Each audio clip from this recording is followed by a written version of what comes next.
Hello అండి. అందరికీ నమస్కారం. అందరూ ఎలా ఉన్నారు?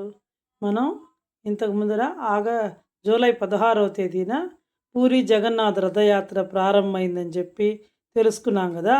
ఆ రథయాత్ర ప్రారంభానికి ముందు ఆ పూరి ఆలయం నుంచి బలభద్రుడు, సుభద్ర, జగన్నాథ స్వామి వరుసగా ఒకరి తర్వాత ఒకరు లయబద్ధంగా నృత్యం చేస్తూ భక్తుల యొక్క జయ జయధ్వనుల మధ్య ఆ రథాల వద్దకు చేరుకుంటారని చెప్పి, ఆ రథాలను వీళ్ళు అధిష్ఠించే ముందరే ఆ పూరి గజపతి మహారాజు బంగారు చీపురుతోటి ఆ రథాలని రథయాత్ర జరిగేటువంటి మార్గాన్ని కూడా శుభ్రం చేస్తాడని చెప్పి చెప్పుకున్నాం.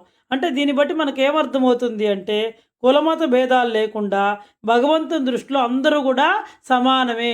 ఆయన రాజైతే కావచ్చు, కానీ ఈ జగత్తుకంతటికి పూరికి రాజు మాత్రం ఆ జగన్నాథుడే అనే అంటే కులమత భేదాలు లేకుండా అందరూ కూడా సమానమే అని చెప్పి ఈ సంప్రదాయం చాటి చెప్తుందనమాట. ఆ తర్వాత రథయాత్ర ప్రారంభమవుతుంది. ఎక్కడికి వెళ్తుంది ఈ రథయాత్ర? ఈ రథయాత్ర అంటే 3 కిలోమీటర్ల దూరంలో ఉండేటువంటి గుండిజా మందిరానికి వెళ్తుందనమాట. ఈ జగన్నాథ స్వామి తన సోదరుడైనటువంటి బలభద్రుడితోటి, సోదరైనటువంటి సుభద్రతోటి కలిసి గుండీజా ఆలయానికి చేరుకుంటాడనమాట. ఒక్కోసారి 12 గంటలు కూడా పడుతుందనమాట. 3 కిలోమీటర్ల దూరం ప్రయాణించడానికి 12 గంటలు కూడా పడుతుంది. ఎందుకంటే భక్తులు విపరీతంగా లక్షల సంఖ్యలో వస్తుంటారు కాబట్టి వాళ్ళందరూ నిదానంగా రథాలు కదులుతూ ఉంటారనమాట. అక్కడ వారం రోజుల పాటు భక్తులకు దర్శనమిచ్చి వివిధ అలంకారాలతోటి పూజలు అందుకుంటాడు. ఎక్కడ? గుండీజా ఆలయంలో, గుండీజా మందిరంలో. అది వాళ్ళ పిన్ని గారిళ్ళని, మేనత్త గారిళ్ళని రకరకాలుగా చెప్తుంటారు. మొత్తం మీద ఏదైనా సరే ఈ జగన్నాథ స్వామి రథయాత్ర ద్వారా ఎక్కడికి చేరుకుంటారంటే గుండీజా మందిరానికి చేరుకుంటాడనమాట. అక్కడ వారం రోజుల పాటు భక్తులందరికీ కూడా దర్శనమిచ్చి వివిధ అలంకారాలతోటి పూజల్ని అందుకుంటాడనమాట. తర్వాత జరిగేటువంటి ఒక కార్యక్రమం ఏంది అంటే హేరా పంచమి. అక్కడికి వెళ్ళిన తర్వాత 5వ రోజున గుండీజా ఆలయంలో స్వామివారు అక్కడ ఉంటాడు కదా, ఆయన బస చేసి ఉంటాడు కదా, లక్ష్మీదేవి అక్కడికి చేరుకొని స్వామివారిని వెతుకుతున్నట్లుగా భావించి పూజ చేస్తాడనమాట. ఆమె ఎక్కడికి వెళ్ళాడు? స్వామికి ఆ లక్ష్మీదేవిని తీసుకురాడు కదా, ఆయన తన సోదరుడితో వస్తాడు కాబట్టి లక్ష్మీదేవికి చెప్పకుండా వచ్చాడని చెప్పి ఆమె వస్తుందన్నమాట. అక్కడికి వచ్చి స్వామివారిని వెతుకుతున్నట్టు నాకు చెప్పకుండా వచ్చాను అక్కడ చూసి కోప్పడిపోయి ఆయన రథాన్ని కాస్త పాక్షికంగా ధ్వంసం చేస్తుందన్నమాట. అంటే దీన్ని బట్టి మనకేం తెలుసు అంటే భార్యాభర్తల మధ్య కోపతాపాలు ఇవన్నీ కూడా సహజంగానే ఉంటాయి అని చెప్పి చెప్తున్నమాట. ఈ కార్యక్రమాన్ని అంతా కూడా, ఈ తంతునంతా కూడా ఎవరు నిర్వహిస్తారంటే అర్చకులు నిర్వహిస్తారనమాట. ఆ తర్వాత ఆమె అర్చకుల ద్వారా రథాన్ని కాస్త పాక్షికంగా ధ్వంసం చేయించి ఆ తర్వాత వాళ్ళు ఒక పూలమాల ఇచ్చి ఆమె నచ్చ చెప్తారనమాట, అమ్మ కాదు అని చెప్పేసి. దాంతో ఆమె సిగ్గుపడిపోయి నేరుగా మెయిన్ రోడ్లో కాకుండా మళ్ళీ ఒక రహస్య మార్గం గుండా ఆలయానికి వెళ్ళిపోతుందనమాట. ఆ తర్వాత ఈ ఆలయంలో ఎన్ని రోజులు ఉంటాడు అంటే 7 రోజులు విడిది చేస్తాడు ఆ గుండీజా మందిరంలో అనమాట స్వామి. ఆ తర్వాత తిరిగి మళ్ళా ఆయన జగన్నాథ స్వామి తన యొక్క ప్రధాన ఆలయానికి బయలుదేరతాడనమాట. అది ఎప్పుడు అంటే జూలై 24వ తేదీన బయలుదేరతాడనమాట. ఆ విధంగా ఆ తిరుగు రథయాత్రనే ఏమంటారంటే, ఆయన యొక్క తిరుగు ప్రయాణాన్ని అని కానీ తిరుగు రథయాత్రను కానీ ఏమంటారంటే బహుదాయాత్ర అని పిలుస్తారనమాట. బహుదాయాత్ర అని పిలుస్తారనమాట. ఇంకా ఆ బహుదాయాత్ర తర్వాత మళ్ళీ ఆయన ప్రధాన ఆలయానికి చేరుకుంటాడు కదా, చేరుకున్న తర్వాత స్వామివారిని దాదాపు 200 కిలోలకు పైగా ఉండే బంగారు ఆభరణాలతోటి అలంకరిస్తారట. ఎందుకంటే 7 రోజుల తర్వాత అక్కడ పూజలు అందుకొని అక్కడి నుంచి వచ్చి మళ్ళీ ఆలయానికి వచ్చిన తర్వాత ఆలయంలోకి ప్రవేశించే ముందర ఆ రథాల మీద ఉన్నప్పుడే ఇంత బంగారాన్ని స్వామికి, సోదరుడికి, బలభద్రుడికి, సుభద్రకి, జగన్నాథ స్వామికి అందరికీ కూడా చక్కగా అలంకరిస్తారనమాట. ఆ విధంగా బంగారంతో అలంకరించడాన్ని ఏమంటారంటే సునాభేష అంటారనమాట. ఇంకా ఆ తర్వాత ఇది ఇంకా రథయాత్ర ఉత్సవాల్లో చివరి ఘట్టం ఏంటంటే మళ్ళా స్వామివారు తిరిగి ఆయన యొక్క రత్నసింహాసనాన్ని అధిష్ఠిస్తారనమాట.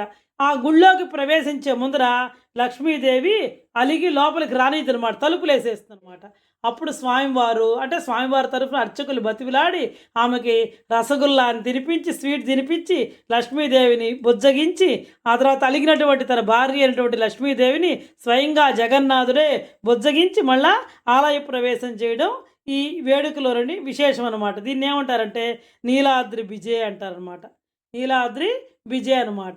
ఈ విధంగా జగన్నాథ రథయాత్ర మళ్ళీ దశమి రోజు తిరుగు రథయాత్ర ప్రారంభమవుతుందన్నమాట. ఈ విధంగా మళ్ళా జూలై 16న ప్రారంభమైనటువంటి రథయాత్ర మళ్ళా జూలై 24వ తేదీ స్వామివారు ఆలయ ప్రవేశం చేయడంతో ముగుస్తుందన్నమాట. ఈ విధంగా లక్ష్మీదేవి అలగడం, ఆయన రాని ఇప్పుడు అక్కడికి పోయి రథాన్ని ధ్వంసం చేసింది, చెప్పకుండా వచ్చాడని చెప్పి కోపం వచ్చి మళ్ళీ అయ్యో పొరపాటు పడ్డానేమో అని చెప్పి ఆమె సైలెంట్గా రహస్య మార్గం గుండా వస్తుంది. మళ్ళీ ఎవరైనా చూస్తారేమో, మనం కూడా అంతే కదండి, ఏదైనా తప్పు చేసామనుకో అయ్యో నలుగురు చూస్తారేమో అని బిడి పడతాం కదా, అదేవిధంగా అమ్మవారు కూడా అనమాట. మళ్ళీ ఇక్కడికి వచ్చిన తర్వాత మళ్ళీ ఆమె కోపం వస్తుంది, మనిషిని చూసినట్టు. మనకు కూడా చూడండి, ఒక్కోసారి చూడగానే కోపం వచ్చేస్తుంది కదా, అట్లాగే ఆ లక్ష్మీదేవి కూడా కోపం వచ్చి ఆయన లోపలికి రానిదు. అప్పుడు ఆయన బతిలాడి భంగపడి రసగుల్లా ఒక స్వీట్ తినిపించి భార్య యొక్క అలక అనిపించి లోపలికి జగన్నాథ స్వామి ప్రవేశిస్తాడనమాట. ఈ విధంగా ఆయన ఆలయ ప్రవేశం చేస్తాడు. దీన్ని ఏమంటారంటే నీలాద్రి విజయ అంటారనమాట. ఈ విధంగా రథయాత్ర పరిసమాప్తం అవుతుందన్నమాట. ఆ తర్వాత నుంచి మళ్ళీ ఆయన గర్భగుడిలో పూజలు అందుకుంటూ ఉంటారనమాట. ఇది జగన్నాథ రథయాత్ర యొక్క విశేషాలన్నమాట. తిరుగు రథయాత్ర స్టార్ట్ అయింది మనం చెప్పుకున్నాం. మనం స్టార్ట్ అయిన తర్వాత నుంచి జరిగే కార్యక్రమాలన్నీ మళ్ళీ తిరుగు రథయాత్ర వరకు, ఆయన గుళ్ళో ప్రవేశించడం వరకు ఇవన్నీ జరుగుతాయి. వీటిని ఈ పేర్లతోటి పిలుస్తారనమాట. ఏం పేర్లు అంటే గుండిజాలయంలో విశ్రాంతి తీసుకుంటాడు, తర్వాత రథయాత్ర ప్రారంభమైన తర్వాత అక్కడికి వెళ్తాడు, తర్వాత హేరా పంచమి అంటే అమ్మవారు ఆయన దగ్గరికి వచ్చి చెప్పకుండా వచ్చాడని కోపంతో వచ్చి ఆయన యొక్క రథాన్ని ధ్వంసం చేసి మళ్ళీ వెళ్ళిపోతుందన్నమాట. ఆ తర్వాత మళ్ళీ తిరుగు రథయాత్రని బహుదాయాత్ర అంటారు. ఆ తర్వాత ఈ బహుదాయాత్ర తర్వాత మళ్ళీ ఆయన ఆలయానికి చేరుకుంటాడు కదా, రథాల మీద ఉన్నప్పుడే కేజీ 200 కేజీలు బంగారాన్ని మళ్ళీ వాళ్ళ మూర్తులకంతా కూడా అలంకరిస్తారు. దీన్ని సునాభేష అంటారు. ఆ తర్వాత రథయాత్రలో చివరి ఘట్టం ఏంటంటే స్వామివారు మళ్ళీ ఆయన తిరిగి రత్నసింహాసనాన్ని అధిష్ఠిస్తాడనమాట. ఈ సమయంలో అలిగినటువంటి లక్ష్మీదేవిని బొజ్జగించి బతివిలాడి ఆమెకు స్వీట్ తినిపించి ఆలయ ప్రవేశం చేస్తాడనమాట. ఇది ఈ వేడుకలో విశేషం. దీన్నే నీలాద్రి విజయ అంటారు. ఈ విధంగా జగన్నాథ రథయాత్ర పరిసమాప్తం అవుతుంది. మళ్ళీ ఆ రోజు నుంచి ఆయన భక్తులకి దర్శనమిస్తూ ఉంటాడనమాట. ఇది జగన్నాథుని రథయాత్ర యొక్క విశేషాలు అన్నమాట.